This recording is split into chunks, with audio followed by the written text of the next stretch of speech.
নমস্কার, আপনারা দেখছেন ইউএনআই নিউজ। আপনাদের সঙ্গে আছি আমি মধুমিতা। নজর রাখবো এই মুহূর্তের গুরুত্বপূর্ণ খবরে। রাজ্যে ফের পুরোপুরিভাবে কর্মবিরতির ডাক জুনিয়র চিকিৎসকদের। এবারের ঘটনাস্থল সাগর দত্ত মেডিকেল কলেজ এবং হাসপাতাল। রোগীকে সিপিআরও না দিলে আর্জিকর করে দেব, কর্তব্যরত মহিলা পিজিটিকে হুমকি থেকে হাত ধরে টানাটানি, এমনই একাধিক চাঞ্চল্যকর অভিযোগ রোগীর আত্মীয়দের বিরুদ্ধে। ভয়ে প্রাণ বাঁচাতে সাগর দত্ত হাসপাতালের একটি ঘরে লুকায় সেই পিজিটি। গোটা ঘটনায় আক্রান্ত মোট 6 জনেরও বেশি। পুলিশের বিরুদ্ধে নিষ্ক্রিয়তার অভিযোগ সাগর দত্ত হাসপাতালের জুনিয়র চিকিৎসক। একসাথে কি করে, কেন এত রোগীর আত্মীয়রা ঢুকে গেল, দাঁড়িয়ে থেকেও কেন পুলিশ বাধা দিল না, প্রশ্ন জুনিয়র চিকিৎসকদের।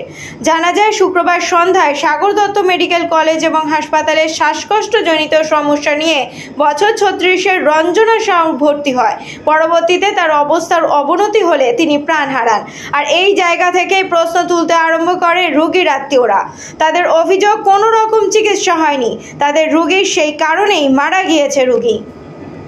জবাব দাও, তুমি জবাব দাও, জবাব চাই, জবাব দাও, তুমি জবাব দাও, জবাব চাই, জবাব দাও, তুমি দেবে না, নিস্তার পাবে না, জবাব তুমি দেবে না, নিস্তার পাবে না, জবাব তুমি দেবে না, নিস্তার পাবে না। হাই রিস্ক কনসেন্ট সাইন করানো হয়, যে ওনাকে জানিয়ে দেওয়া হয়েছে যে ওষুধ দিয়ে কি কি ইমপ্রুভমেন্ট এক্সপেক্ট করতে পারি, আর খুব কম ঘটনা হলেও, খুব কম চান্স হলেও কি কি ব্যাড আউটকাম, যেটাকে গার্ডেড প্রগনোসিস বলি আমরা, সেইটাকে আমরা কি কি এক্সপেক্ট করতে পারি। যেই যে গত প্রায় 1.5 মাসের ওপর হয়ে গেল, এই যে সিকিউরিটি কথাটা বলা হচ্ছে, সেই ব্রিজটা, এই যে বারবার সুপ্রিম কোর্টে এটা নিয়ে বারবার ডিসকাশন হচ্ছে, বাড়ানো হবে, সিসিটিভি বাড়ানো হবে, সিকিউরিটি গার্ড দেওয়া হচ্ছে। এই যে এই কথাটা বারবার বলা হচ্ছে যে জুনিয়র ডাক্তারদের কাজ করার জন্য পরিবেশটা তৈরি করা হচ্ছে, যে কাজ করতে গিয়ে তাদের যাতে কোনো ক্ষতি না হয়, ফিজিক্যাল ক্ষতি না হয়। কজন আহত হয়েছে এই ঘটনায়? আমার কথাটা পুরো শুনে নিন। এবার এই যে জিনিসটা, এটা ব্রিচ হয় একদম প্রথম থেকে। কারণ একটা জেনারেল ওয়ার্ডে একটা পেশেন্ট যখন ভর্তি হয়, নিয়ম অনুযায়ী বাড়ির লোক তো কারুর থাকার কথা না সেখানে ভেতরে, যখন চিকিৎসা চলছে। ওখানে কমসে কম 6 থেকে 7 জন অলরেডি ছিল। তাদেরকে ওয়ার্ড থেকে আমরা বের করতে পারছি না কিছুতেই বলে। এবার 5টা থেকে 5:15টার মধ্যে এই সময়কার নাগাদ পেশেন্ট ডিটোরিয়েট করে। পেশেন্টের ভাইটালস, পেশেন্টের ব্লাড প্রেশার, পেশেন্টের পালস অক্সিমিটার, অক্সিজেন লেভেল, এগুলো ডিটোরিয়েট করে। দিয়ে যথারীতি আগেন একটা ডিটোরিয়েটিং পেশেন্ট, একটা ক্রিটিক্যাল পেশেন্টকে কীভাবে ওয়ার্ডে যতটা ম্যানেজ করা যায় সেই ম্যানেজমেন্টটা চালু হয়। সাথে সাথে পেশেন্টের জন্য একটা আইসিইউ বেডের জন্য একটা রেফারেল দেওয়া হয়। আনফর্চুনেটলি ওই সময় আমাদের সিসিউতে কোনো বেড ছিল না। ওয়ার্ডে যতটা সম্ভব সেখানে ম্যানেজমেন্ট করে, কিন্তু at around 5:30 PM patient collapse করে কার্ডিয়াক অ্যারেস্টে চলে যায়।